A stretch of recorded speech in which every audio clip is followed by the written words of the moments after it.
तो भाइयों, Indian fighter Anshul Jubli former bantamweight champion Merab Dvalishvili के साथ अमेरिका के अंदर ट्रेनिंग करते हुए दिखे हैं। और इसके बाद बहुत सारे लोगों के यहाँ पर क्वेश्चन है कि अंशुल जुबली की नेक्स्ट फाइट किससे हो सकती है, मिराब के साथ ट्रेनिंग करके अंशुल को क्या बेनिफिट हो सकता है। इन सारी चीज़ों के बारे में इस वीडियो के अंदर डिस्कस करेंगे। आप सबको मैं बताऊंगा कि एग्जैक्टली क्या प्लान्स हैं अंशुल जुबली के आगे आने वाले टाइम में। साथ ही साथ जस्टिन गेची ने जो रोगन के पॉडकास्ट पे अपीयर किया। जस्टिन गेची, ट्रेवर विटमैन जो उसकी कोच, उसने बहुत सारी चीजें बताई है। यूएफसी व्हाइट हाउस कार्ड की जो फाइट हुई उसके अगेंस्ट काफी सारे इनसाइडर्स बताए फाइट के टाइम पे एग्जैक्टली चल क्या रहा था, इलिया टोपुरिया को कैसे टैक्टिकली उन्होंने बीट किया है, रीमैच के बारे में बहुत सारी बातें करी है। तो सारी चीजों के बारे में इस वीडियो के अंदर डिस्कस करेंगे, लेकिन उससे पहले आप सब वीडियो को लाइक कर देना, चैनल को सब्सक्राइब कर देना यूएफसी कॉम्बैट स्पोर्ट्स का ऐसा ही कंटेंट हिंदी में एंजॉय करने के लिए। तो भाइयों, सबसे पहले बात करते हैं अपने इंडियन फाइटर अंशुल जुबली के बारे में। अंशुल जुबली ने कुछ टाइम पहले ये अपडेट करा कि वो यहाँ पर यूएफसी पीआई जो कि अमेरिका के अंदर है, परफॉर्मेंस इंस्टीट्यूट के अंदर ट्रेनिंग कर रहे हैं। आप डेली उनकी स्टोरीज देख रहे होंगे। यूएफसी के मल्टीपल फाइटर्स के साथ परफॉर्मेंस इंस्टीट्यूट में अंशुल जुबली की ट्रेनिंग चल रही है, रिहैब चल रहा है। और इसी रिगार्डिंग यहाँ पर कल उन्होंने एक स्टोरी डाली जिसमें मिराब डॉलिशविली थे, मिराब डॉलिशविली के साथ उनकी ट्रेनिंग चल रही है। ऑब्वियसली भाइयों, यहाँ पर बहुत सारे लोगों को होप्स है अंशुल जुबली की नेक्स्ट फाइट के पहले एक बढ़िया फाइट, एक बढ़िया परफॉर्मेंस एक्सपेक्ट कर रहे हैं उनसे अगली फाइट के अंदर। और यहाँ पर मिराब के साथ उन्होंने यहाँ पर कैचअप करा है। अब परफॉर्मेंस इंस्टीट्यूट जिनको नहीं पता यूएफसी का, जो कि वेगस के अंदर है, ये बेसिकली यूएफसी की एक बहुत बड़ी बिल्डिंग है। इसके अंदर सारे इवेंट्स वगैरह भी होते हैं। जो फाइट नाइट इवेंट्स देखते हो परफॉर्मेंस इंस्टीट्यूट के अंदर ही होते हैं। यूएफसी फाइट नाइट वेगस जो होता है वो परफॉर्मेंस इंस्टीट्यूट के अंदर ही होता है। और एक बहुत बड़ी बिल्डिंग है, उसके अंदर ट्रेनिंग भी होती है, इवेंट्स भी होते हैं, बहुत सारी जो यूएफसी वगैरह की जो इवेंट्स और सारी करिकुलम वगैरह होता है सब कुछ इसके अंदर कराया जाता है। और तो और भाई, इसके अंदर टूरिज्म भी होता है। मैंने सुना है जो वेगस में लोग रहते हैं, आप वहां पे जा सकते हो, यूएफसी पीआई की टिकट वगैरह खरीद के अंदर से सारी चीजें एक्सपीरियंस भी कर सकते हो। तो मेजरली ये यूएफसी के फाइटर्स को केटर करता है। इसके अंदर बहुत बड़ा जिम है, ट्रेनिंग एरिया है, सोना है, जितनी फैसिलिटीज आपको चाहिए वो सारी चीजें आप यूज कर सकते हो। और एज अ यूएफसी फाइटर भी भाइयों, अगर आप एक यूएफसी के ऑफिशियल फाइटर हो तो आपको पीआई का एक्सेस मिलता है, परफॉर्मेंस इंस्टीट्यूट में जाके ट्रेनिंग कर सकते हो। और इसीलिए अगर आप पीआई में ट्रेन करते हो, और ऐसा माना जाता है कि पीआई में ट्रेन करने से आप बहुत ज्यादा इंप्रूव करते हो, क्योंकि पीआई के अंदर बहुत सारे फाइटर्स एक साथ ट्रेन कर रहे होते हैं, चैंपियंस वगैरह भी ट्रेन करते हैं जब वो वेगस वगैरह में फाइट होती है। और इसीलिए यहाँ पर मिराब डॉलिशविली और अंशुल जुबली का यहाँ पर मीटअप हुआ होगा। मिराब डॉलिशविली वहीं पे ट्रेन कर रहा होगा और अंशुल जुबली भी साथ में यहाँ पर उसके साथ ट्रेन कर रहे होंगे। अब अंशुल जुबली और मिराब के पहले से भी रिलेशन सही रहे, क्योंकि मिराब डॉलिशविली जब लास्ट ईयर इंडिया आया था तब भी अंशुल जुबली और मिराब ने साथ में ट्रेनिंग वगैरह इवेंट्स वगैरह किए थे। तो डेफिनेटली भाइयों, मिराब डॉलिशविली इंडिया और इंडियन फाइटर्स को काफी ज्यादा सपोर्ट करता है। ऐसे भी बहुत हम्बल बंदा है। मैं इसके बारे में बहुत सारी चीजें जानता हूं जो कि आप सबको नहीं पता है, बट ये अंदर से बहुत बढ़िया इंसान है। और बहुत ही ज्यादा सही चीज रहेगी अगर ये इंडियन फाइटर अंशुल जुबली को फाइट में हेल्प कर रहा है। बहुत सारी चीजें जो अंशुल जुबली मिराब डॉलिशविली से सीख सकते हैं और उनकी गेम प्लान को इंप्लीमेंट कर सकते हैं। स्पेशली जो कार्डियो वगैरह के जो इश्यूज हैं अंशुल जुबली के साथ, वो सारी चीजें भी फिक्स हो सकती है मिराब के साथ।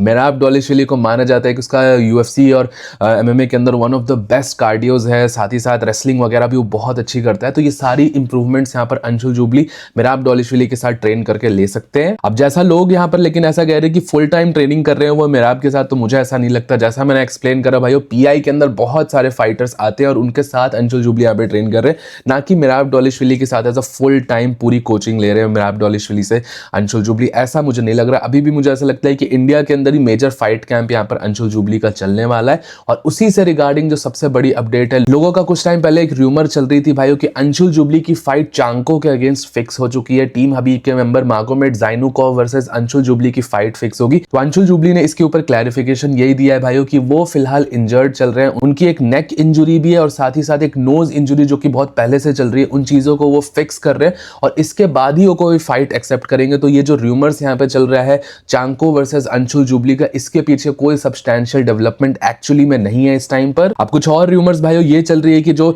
रोड टू यूएफसी का सेमीफाइनल इवेंट होगा शंघाई के अंदर अगस्त 29-30 के अराउंड ये इवेंट होने वाला है, उसमें अंशुल जुबली की फाइट हो सकती है। बट देन अगेन भाइयों, ये अभी के लिए फिर भी रूमर्स है, इस पे कुछ भी कंफर्मेशन नहीं आया है। कोई और भी सॉलिड इंफॉर्मेशन अंशुल की तरफ से, यूएफसी की तरफ से आएगी तो मैं आप सबको अपडेट कर दूंगा, उसकी बिल्कुल भी टेंशन मत लो आप सब। टिल देन भाइयों, मैं तो बहुत ज्यादा खुश हूं कि अंशुल जुबली ऐसे यूएसए जाके प्रॉपर ट्रेनिंग कर रहे हैं। पीआई वगैरह का एक्सेस उनके पास है, उसको पूरी तरीके से यूज कर रहे हैं। डेफिनेटली बहुत ज्यादा सही चीज़ है और आई होप कि अंशुल जुबली इन सारी चीज़ों से इंप्रूव करे, एक बेटर स्ट्रॉन्गर वर्जन हमको देखने को मिले उनके नेक्स्ट फाइट के अंदर।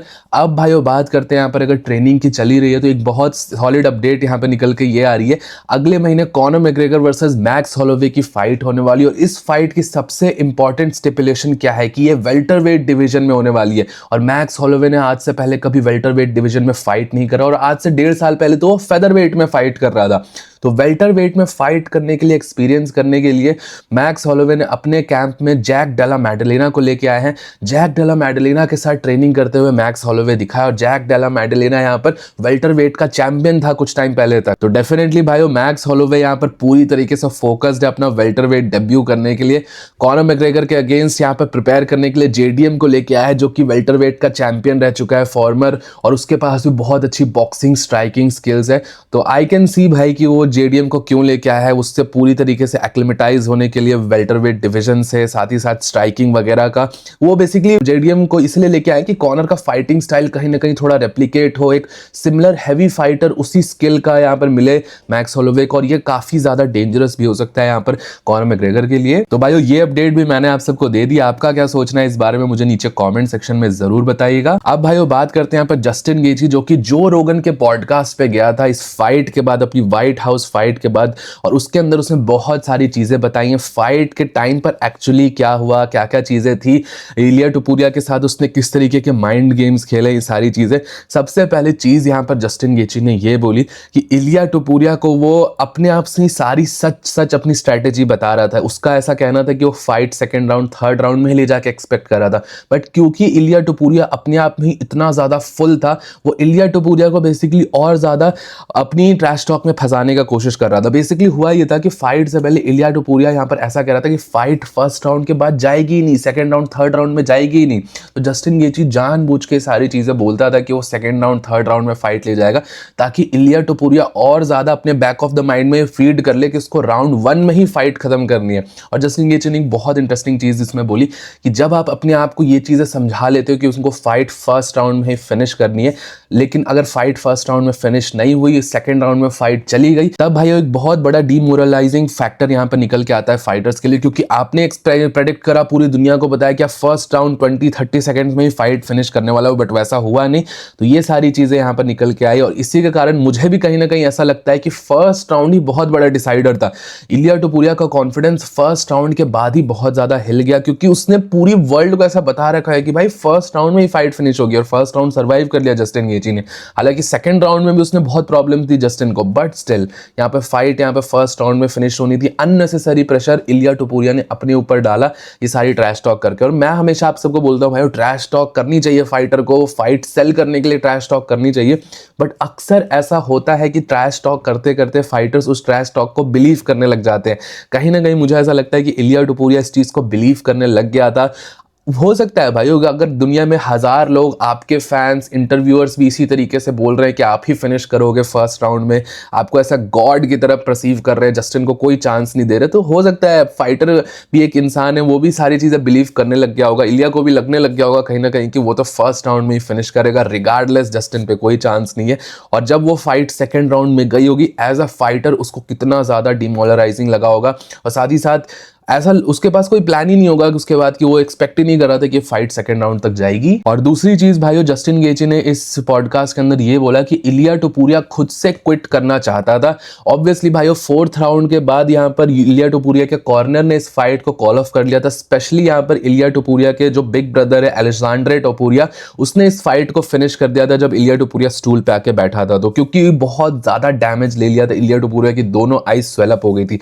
बट जस्टिन गेची का ऐसा मानना है कि इलिया टुपुरिया खुद भी यहाँ पर क्विट करना चाहता था, और उसने यहाँ पर थर्ड राउंड के बाद रेफरी को ऐसा बोला था कि ही कांट सी, मतलब उसने बोला था आई कैन नॉट सी, और ऐसा बोला जाता है। और जस्टिन गेची ने ये चीज बोली कि जब भी कोई फाइटर सामने से ऐसा बोल दे कि वो देख नहीं पा रहा, तो वो फाइट को बेसिकली फिनिश करना चाहता है, क्योंकि अगर आपने बोल दिया ऐसा सामने से रेफरी को या किसी भी डॉक्टर को सुनाई दे दिया कि आप देख नहीं पा रहे हो, तो वो सीधा फाइट को फिनिश करेगा। और फाइटर्स यूजुअली ऐसा तब बोलते जब उनको फाइट खत्म करनी होती है, वो आगे कंटिन्यू नहीं करना चाहते। तो जस्टिन गेची गेची का ऐसा कहना है कि इलिया टुपुरिया को थर्ड राउंड के बाद ही यहाँ पे फाइट फिनिश करनी थी, वो क्विट करना चाहता था और वो खुद से इस फाइट को आगे कंटिन्यू नहीं करना चाहता था क्योंकि उसको बहुत ज़्यादा डैमेज एक्यूमुलेट हो गया था। अब मेरा पर्सनल ऐसा ओपिनियन है भाइयों कि मुझे नहीं लगता कि इलिया टुपुरिया क्विट करना चाहता था उस एट अ मोमेंट। मुझे ऐसा लगता है भाइयों कि इलिया टुपुरिया ने कभी इतनी ज़्यादा एडवर्सिटी अपने पूरे कैरियर में फेस ही नहीं करी, तो वो खुद भी बहुत ज़्यादा फ्लैबरगैस्टेड था कि कैसे हो गया उसके साथ। उसको खुद नहीं पता था कि वो किस तरीके से रिएक्ट करे, क्या स्ट्रैटेजी बताए। बहुत ज्यादा बुरी स्ट्रैटेजी, पूरा game plan out of the way जा रखा था उस टाइम पर। बट हाँ भाई ये चीज भी यहाँ पर है कि फोर्थ राउंड में जब वो जाके स्टूल पे बैठा तो उसका बॉडी लैंग्वेज, डिमीनियर बहुत तरीके से ऐसा दिखा सकता है कि वो फाइट को क्विट करना चाहता था एक्सेट्रा एक्सेट्रा। बट वो फाइट आगे भी कंटिन्यू होती तो इलिया टुपुरिया डेफिनेटली स्टेप इन करता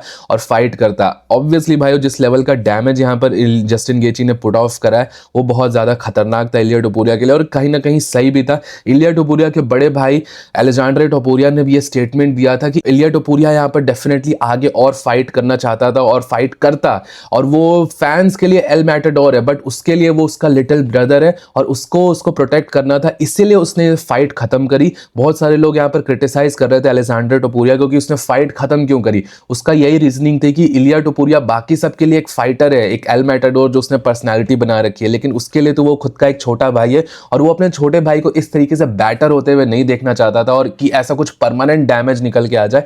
तो ये सारी चीजें भी यहाँ पर इन्वॉल्व थी। अब इस फाइट से रिगार्डिंग ही भाइयों मैंने एक बहुत इंटरेस्टिंग रील देखी थी इंस्टाग्राम के ऊपर, जो कि मुझे आप सबके साथ शेयर करना था, आप सबके ओपिनियंस भी जानने उस बारे में।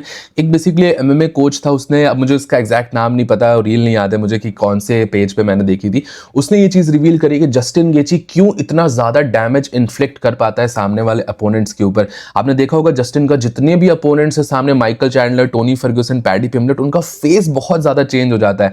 ये क्यों हो पाता है?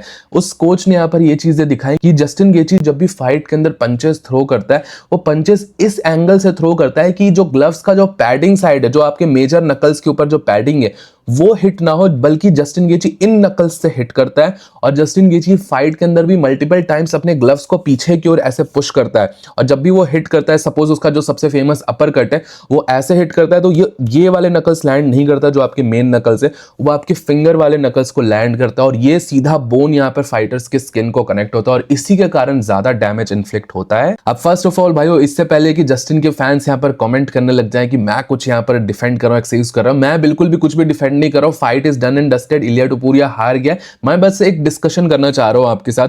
पर्सनली ऐसा कोई भी रूल नहीं है जिसमें आप ऐसा लिखा हुआ हो कि आप नकल्स से पंच नहीं करते हो, ये भी एक पंचिंग एरिया ही है। ग्लव्स को आप पीछे भी कर सकते हो पूरी तरीके से, हाँ पूरी तरीके से उसको हटा नहीं सकते, नकल्स के ऊपर से आप अपनी पैडिंग नहीं हटा सकते, ये रूल है, लेकिन इससे पंच कर सकते हो। इससे पंच करने के फायदे आपको यही मिलते हैं इस नकल से कि वो ऑब्वियसली डैमेज ज्यादा इन्फ्लिक्ट होगा सामने वाले अपोनेंट के ऊपर, बोन टू बोन कनेक्ट होगा तो डैमेज ज्यादा होगा, पैडिंग नहीं फील होगी। बट यस भाई उसके साथ इसका नुकसान भी यही है कि आपकी रिस्ट वल्नरेबल रहेगी। एमएमए ग्लव्स में तो ऐसे भी बहुत ज्यादा रिस्ट प्रोटेक्शन होती नहीं है, और इससे पंच करने लग गए इस वाले नकल से तो आपकी रिस्ट भी पूरी तरीके से फोल्ड हो सकती है, ब्रेक कर सकती है हाइपर एक्सटेंशन के कारण।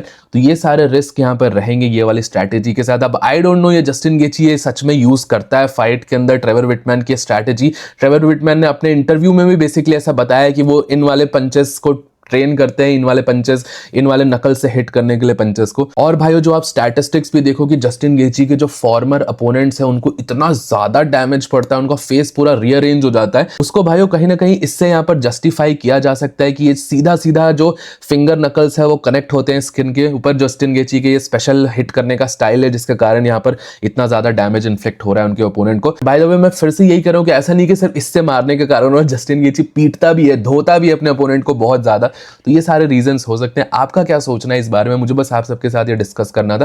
मुझे नीचे कमेंट सेक्शन में जरूर बताइएगा भाइयों। वीडियो पसंद आया हो तो प्लीज वीडियो को लाइक, चैनल को सब्सक्राइब कर देना। मिलता हूं आप सबको नेक्स्ट वीडियो में अगले अपडेट के साथ। Bye bye.